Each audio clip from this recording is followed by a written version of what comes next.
For some strange reason in AAA gaming lately, it seems the theme is that the way your sequel needs to evolve from the first game, especially for PlayStation titles, is to have not one, but two playable protagonists in some format. So I thought today we might take a look at 5 games in particular and look into how they transition from one protagonist to the other, whether it blends the two well, or if it feels somewhat tacked on, how it affects the gameplay, and its impacts in the overall narrative. So let's take a look as we dive into games with dual protagonists.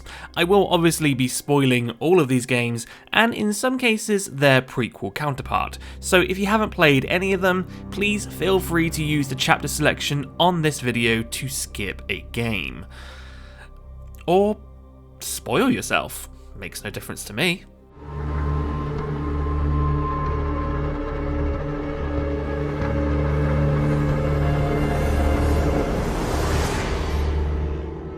Resident Evil 2 is, of course, a remake, so immediately it's not intending to be an evolution of the formula in that sense. Great start, Kranitoko, you're already contradicting yourself. After all, the original game had the same 2 playable protagonists, but I do find it intriguing how differently the 2 versions of the game handled how this format worked. In both versions of the game, you're asked to choose the character which you'd like to play as, Leon Kennedy or Claire Redfield.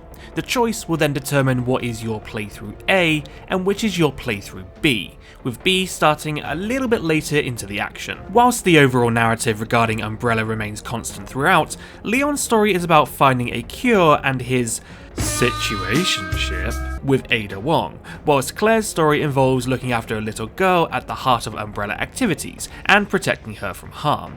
Each character in some sections have their own puzzles and mechanics, sometimes even their own little path divergence, as well as some of their own unique weapons to help keep the gameplay fresh. However, here's where the 2 versions of the game start to differ a bit. I say a bit, obviously there's huge graphical differences and, well, a camera you can move. But the gameplay style is mostly the same. In the original Resident Evil 2, there was a mechanic called the zapping system. For example, if you killed Marvin Branner in playthrough A after he became a zombie, he would no longer appear in playthrough B. But if you didn't and left him aimlessly to wander, then he would appear in playthrough B. Basically, small things like that. The remake throws all of that out of the window, and even if you completely kill Marvin in playthrough A, he's still walking around in playthrough B. In fact, there's a lot of these contradictions in the remake. Doors which were unlocked in A are suddenly now locked again in B, and certain story beats would be ignored which occurred in your first playthrough.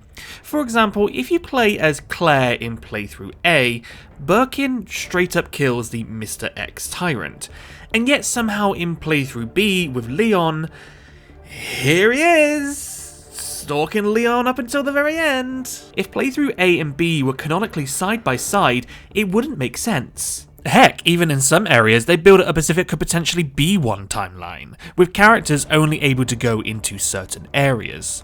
Each playthrough even has their own separate side character narrative that neatly fits into the timeline. Now, I know what you're thinking with Mr. X. It's 2 different tyrants, right? Wrong, as in an interview with PC Gamer, the director of remake Kazunori Kodoi, I really hope I got that name right, confirmed there is only ever one tyrant, and that actually the 2 playthroughs are more like parallel worlds than one single canon, which just feels like a wasted opportunity, because having playthrough A properly affect playthrough B would really have been something special. Imagine if you could choose how certain story beats went down that would affect the enemies in your second playthrough, or you could leave items in a special lockbox in playthrough A to help during your playthrough B. I do hope if Capcom makes another Resident Evil with 2 protagonists that they utilise this. Resident Evil 2 isn't a bad game. Far from it, it's probably one of the best, if not the best Resident Evil game out there. But I just can't help but feel the potential here.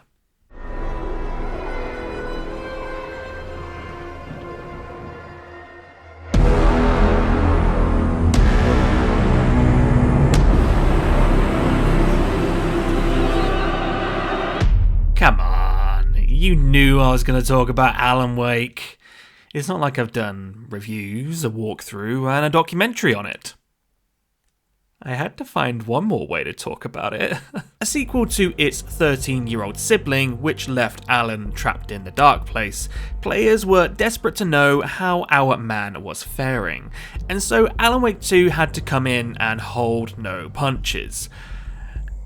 And therefore had you play as somebody not named Alan Wake. Instead, for the first few hours, you play as Saga Anderson, an FBI detective who actually comes to Bright Falls regarding ritual murders that have occurred.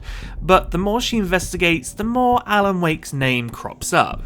After a few hours, you're then able to switch to Alan himself, and progress through his own story about trying to escape the dark place. Eventually, you're able to switch between the two characters and play their respective chapters, each set in different locations, in any order you wish, with the stories either foreshadowing each other or echoing events you already played, which is a neat idea as it lets you build your own order of the narrative. I should point out that there is technically a third playable character in the game, but for like 5 minutes and, well, he doesn't count.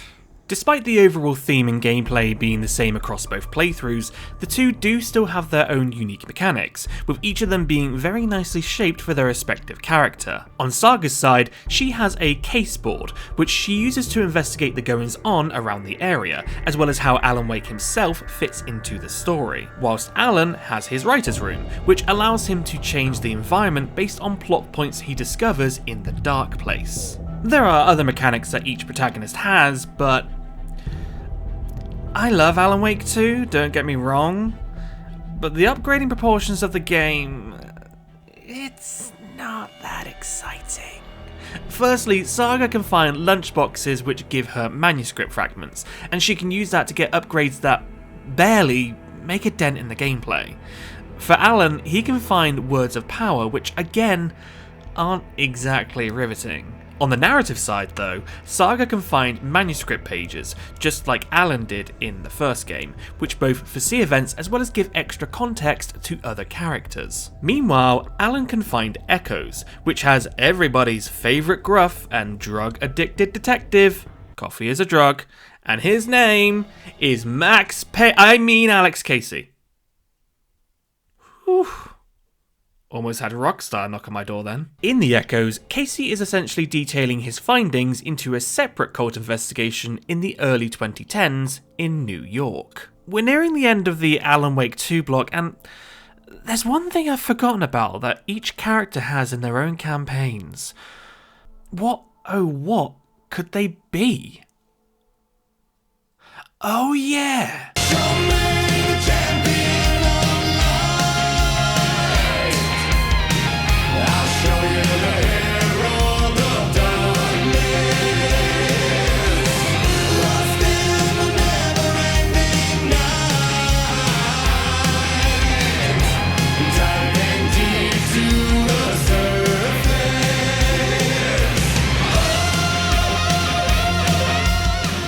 It wouldn't be a Remedy game if there wasn't some sort of playable rock concert, and Alan Wake 2 treats you to two. That sounded weird to say. Too many twos. I'm doing it again. In Alan's story, he'll go through a musical of his life alongside the song Herald of Darkness, performed by the Old Gods of Asgard, who you may remember from that one time you saw them at the Game Awards. The song actually goes on for quite a while, and there's not really much combat until near the end of it. In any case, the song is still a whopper.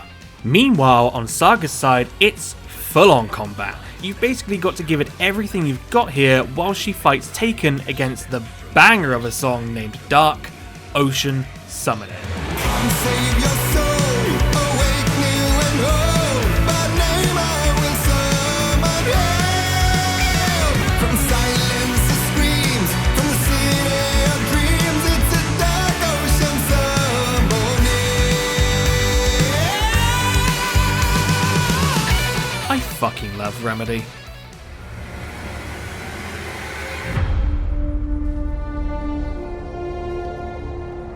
Moving on to the first of three Sony titles, we have Marvel's Spider-Man 2. Gee, I wonder who we're going to be playing as. Being a sequel to both Spider-Man and Spider-Man Miles Morales, it's fair to say if you weren't playing as both here, there would have been some serious confusion and uproar.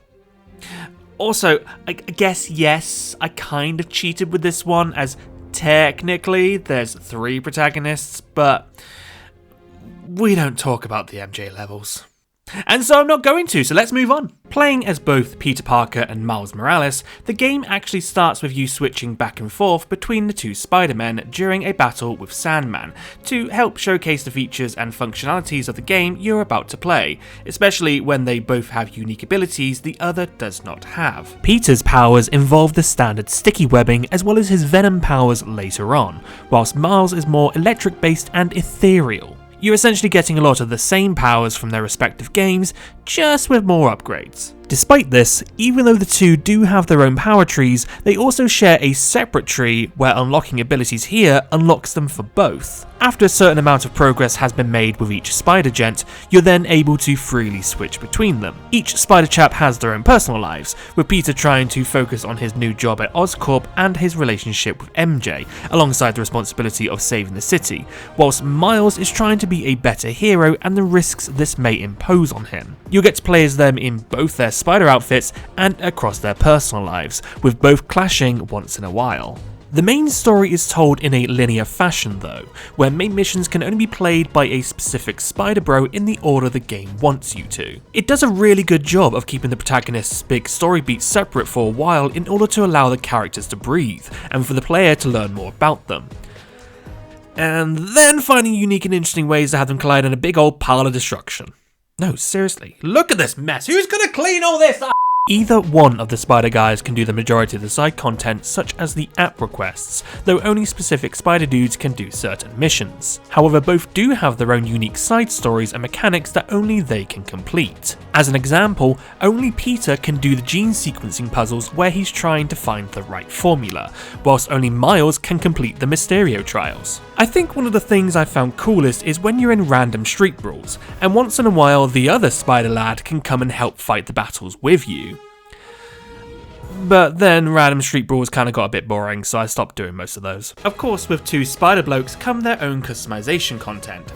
I've already briefly talked about them having their own powers, but they also have their own costumes that you can earn across your playthrough. Though quality between the 2 varies depending on who you ask has the better costumes, though the answer is Miles. Anyway, what's next? Oh, yeah.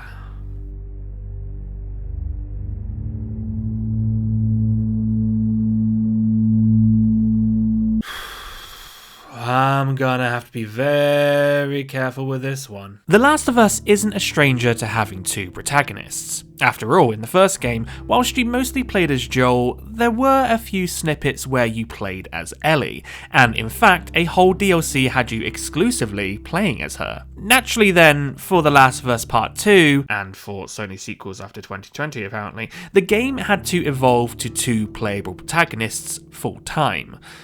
Of course, the question that's still debated to this day is whether it was handled well enough. Part 2 starts out with you actually playing as Joel. You know, one of the 2 main protagonists from the last game, where it then inevitably switches to Ellie, the other one. Already, you're introduced to the 2 protagonists you're most familiar with. You're feeling safe, so things must be all well and dandy. Wait, who is this now? A 3rd protagonist? I guess we play as all 3 across the game. Yeah, I love Joel. He might have been a troubled man, but he deeply cares for Ellie. And I'm actually excited to see what shenanigans we'll get up to with him, Ellie, and heck, this new girl as a playable protagonist. Oh. Yes, across the game you actually play as Ellie and Abby. You start off with Ellie to begin with, as she follows the trail of Tommy to help get revenge on Abby for killing Joel, after Joel killed Abby's father and many other Fireflies in the last game. For a good 10 hours or so as Ellie, you're either fighting off members of Abby's group or other general bandits out in the world, and things ramp up pretty quickly when Abby comes knocking on Ellie's door after she murdered all of Abby's friends. Of course, here's where the momentum drops significantly, as now you're required to play as Abby. Yes, just when things were getting to an explosive point, you don't actually get a resolution here for another 6 to 8 hours whilst you play as Abby as she fights against a group named the Seraphites, but learns her group is also being killed by Ellie and Tommy in the meantime. Now, when I said I needed to be very careful talking about this game, I do actually mean it, especially when this game is highly regarded by one half of the fan base and utterly despised by the other. If there's a middle, that's where I am. I do think having two different stories happening concurrently to each other, especially when one is following a character who killed someone so beloved by fans, is a fantastic idea, as it allows you to view different perspectives and contexts of other characters, even if you disagree with their morals or not. I just think the way they did it wasn't the best way. Between the two protagonists, the gameplay is essentially the same. You're finding new weapons and using them on enemies either stealthily or guns blazing, looking for gear and ammo and upgrading using parts and pills. So I can't help but feel like the story would have been better told like in Alan Wake 2, where they can choose to switch between the two protagonists at certain points. If Naughty Dog had given the player the option, such as switching at the end of a day for each character for example, it probably would have helped break up some of the pacing that many fans had complained about. If the player wants to complete all of Ellie's story first up until a certain point and then Abby's, that's their choice, but I just think it would have helped better pace the game instead of coming to such a hard stop in the narrative. I hope this is what they do for season 2 of the television show and not have 3 episodes with Ellie and 3 episodes with Abby in a row, but instead maybe switch between the two characters each episode, because I just think it would improve things exponentially. Anyway, I'm going to move on before the fanbase come crashing through my front door. Oh shit, they found me!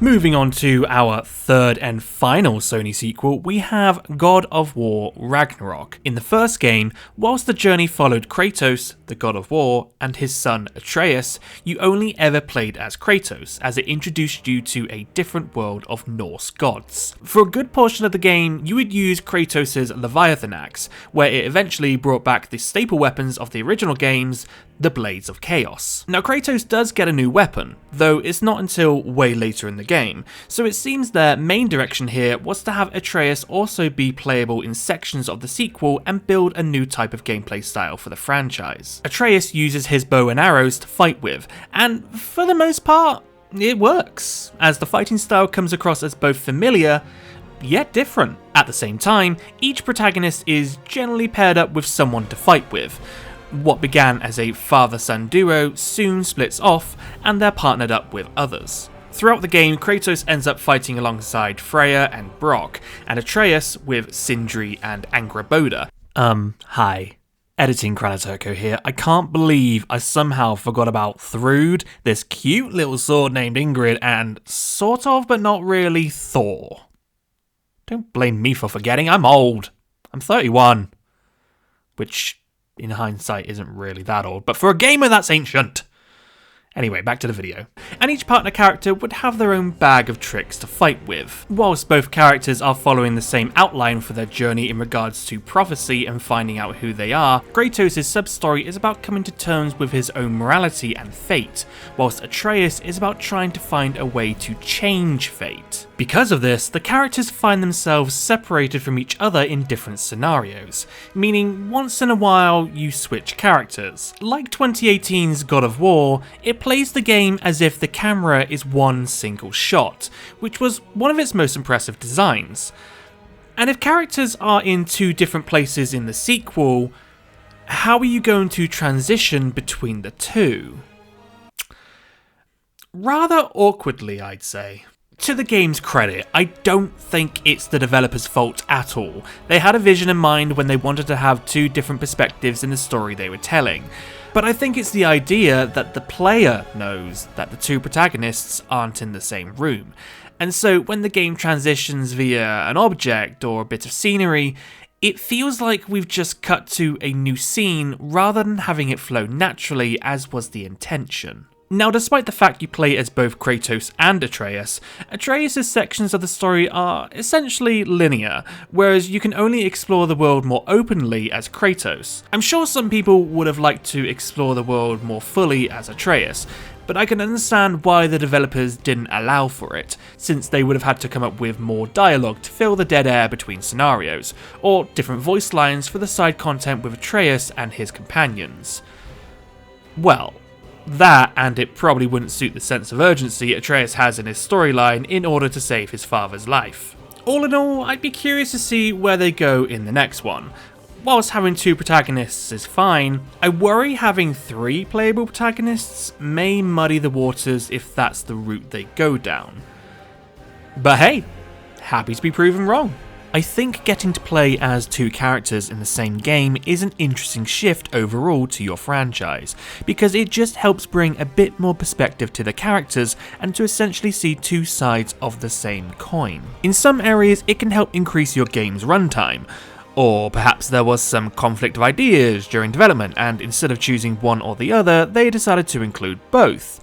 Or heck, maybe the developer just wanted to tell two unique stories to help relate to two different audiences. More protagonists don't make for a bad game. In fact, I'd say all 5 of the games I've mentioned here each have their own fantastic elements, though they have their weaknesses too. It simply depends on how functional it is.